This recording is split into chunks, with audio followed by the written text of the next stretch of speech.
Hello my friends, we have some breaking news. Russians tried to attack Ukrainian positions in Zaporizhia direction. Here in Mala-Tokmachka, they moved even with their convoys. It's very strange, so Russians are not successful in Pokrovsk-Dobropilya direction with their convoy attacks. So they thought, okay, maybe we should try something like that on the south as well, because Ukraine doesn't have the first Azov Corps established, but our guys were ready for this kind of the move of the Russian army because intelligence reported about the possible Russian strike towards Mala-Tokmachka and also not far away from Nestranka village. As you might see here, Russians were caputed on so-called Russian-controlled territory, and here they were capable to actually move, but this attack was a complete failure for them, and I have the drone video to share with you. The job was performed by 118th Mechanized Brigade of Ukrainian Army. They stated that enemy attack from 3 of the flanks. The attack happened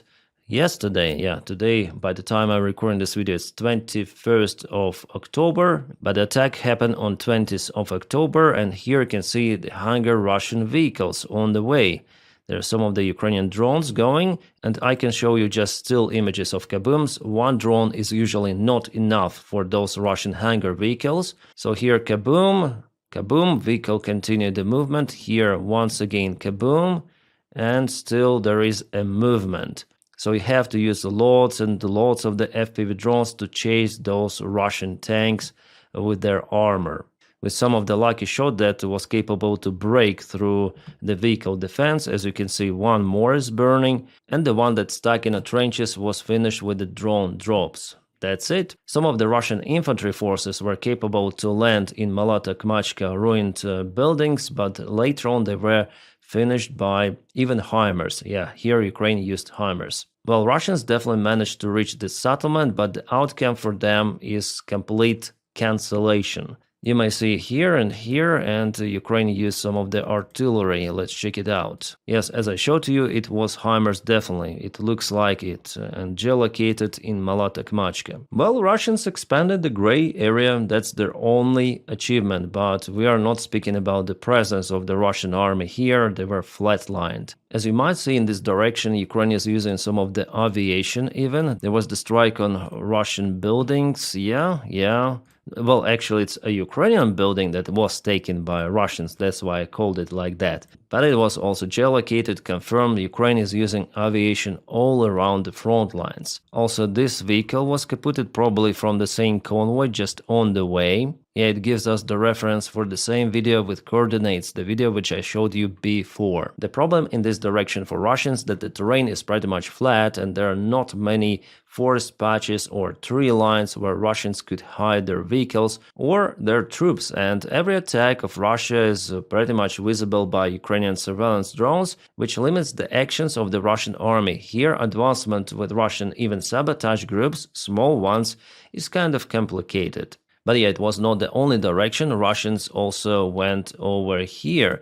They lost more vehicles. Well, this time Russians took some of the roads and they were stopped. Well, this vehicle was stopped by the mines and this one with FPV drone strike. It was geolocated and confirmed, but what is interesting about this Russian attack that infantry was finished by Ukrainian tank. You see how it fires towards this building with a shell exit. Pretty much interesting that Ukraine is using even its own vehicles to stop Russian offensive. In Novopavlivka direction, Russia also tried to offense with some of the armored vehicles, Hunger type of the vehicles. There were 2 of those and all of them were caputed on the way, even on the Russian-controlled territory. I say so-called controlled sometimes because Ukrainian drones, they operate far behind the front lines.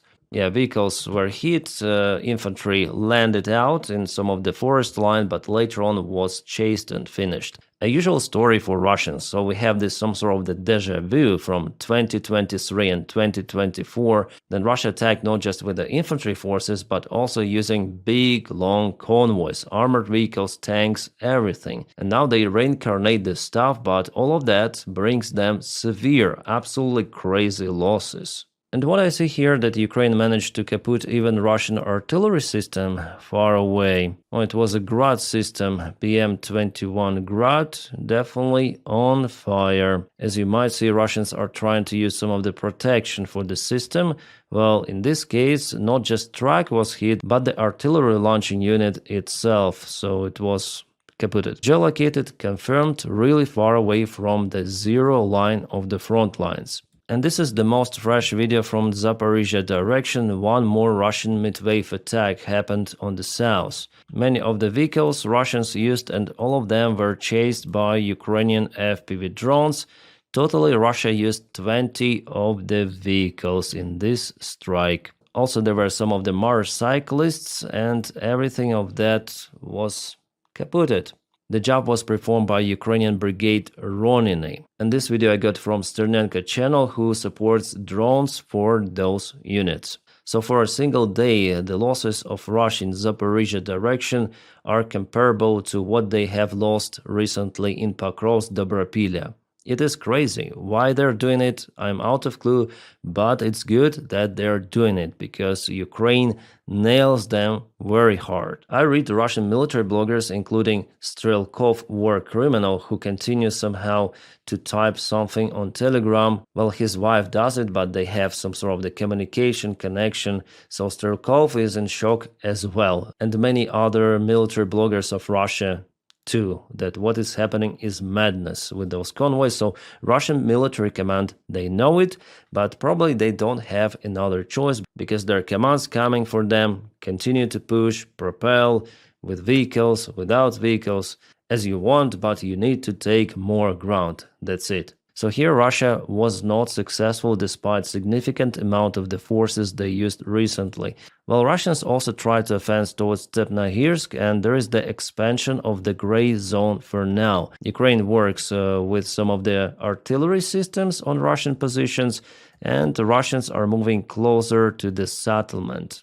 Unfortunately, but still without the main forces advancement. Here we speak about the small sabotage groups that use this difficult terrain, some of the urban environment of those settlements. And let's go a little to the east. Here Russia took control over Poltavka. I guess fully they took it. At the same time, Ukraine used some of the drones to hit Russian positions. Well, here Russia has the most successful direction.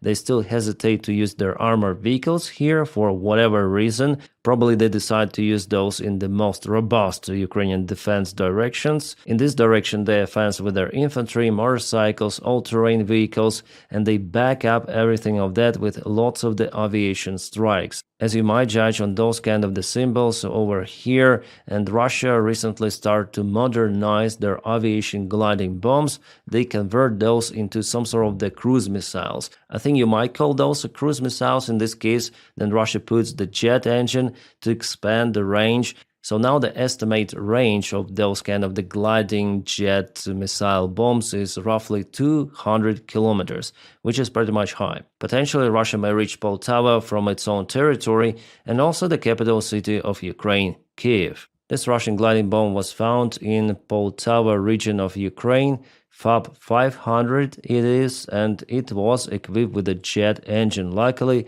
it didn't detonate, and our sappers, they exploded it in this place.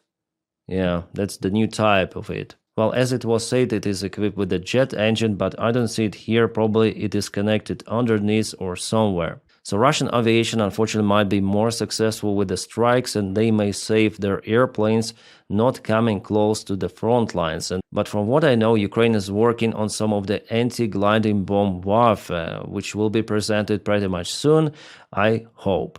And by the way, here I forgot to tell about Zaporizhia, why I think that Russia is so focused on this one. Well, they need to expand the territorial gains because Ukraine created a so-called kill zone. It's roughly 15 kilometers, could be up to 20. But with development of the new drone technologies, Ukraine may expand this kill zone further, and it might touch Russian logistics and, in a future perspective, even Russian ports. It's not a big distance here, it's roughly 70-75 kilometers, and Ukraine already has drones capable to reach those ports, long-range drones, but still Ukraine is unable to use those 24/7 all the way across the front lines. It's the next step. Ukraine has even the analog of the Russian Lancets, and let me show you the video of the successful operation of those particular drones. Not long time ago, Russian journalists published this kind of the video showing Yakovlev 52 and Cessna Skyhawk 172 equipped with those kind of the machine guns.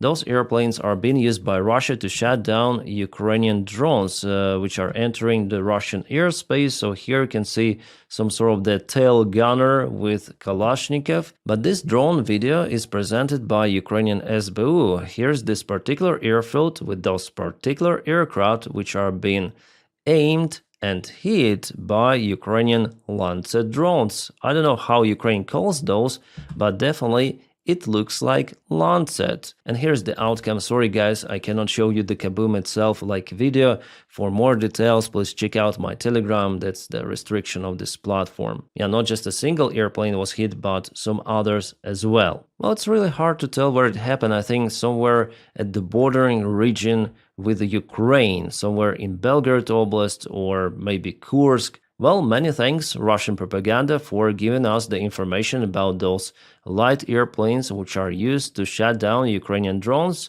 Not any longer. Now let's go back to the front lines because I saw some of the positivity in Alexandrograd, where Ukraine gained control over this settlement. Liberated, returned back. It was confirmed by Telegram channels. There were some of the fights in the trenches. The presence of Ukrainian army was confirmed and Russians were repelled. For a very long time, Ukraine was capable to gain the territory in this very difficult direction.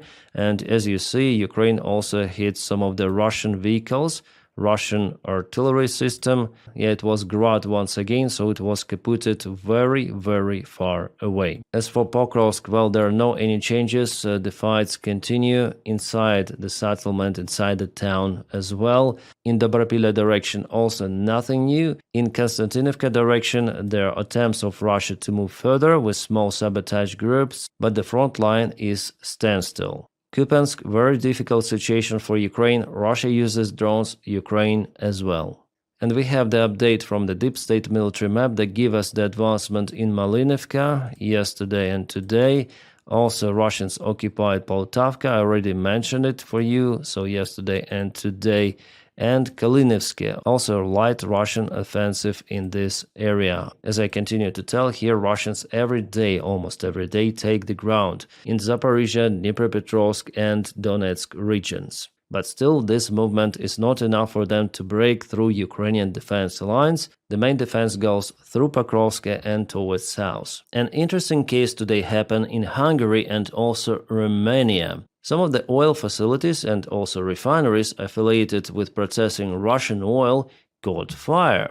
On the night of October 21st, two strategic energy sector enterprises linked to Russian oil suffered accidents. Yeah, almost simultaneously in Hungary and Romania. Fire at the MOL refinery in Hungary, the MOL Dunai Finomito oil refinery complex near Budapest, was kaboomed in a large fire. The enterprise temporarily partially stopped operations. The plant processed the Russian oil. Later on, an explosion occurred in Petrotel Lukoil refinery in Romania. The plant belongs to a subsidiary of the Russian company Lukoil. According to the official data, the explosions occurred in the individual sewage system during the repair work. One contractor employee received injuries and now in a hospital in stable condition. So, since those events happened simultaneously with oil connected to Russia, and as you see, not just Hungary is dealing with Russian oil, yeah?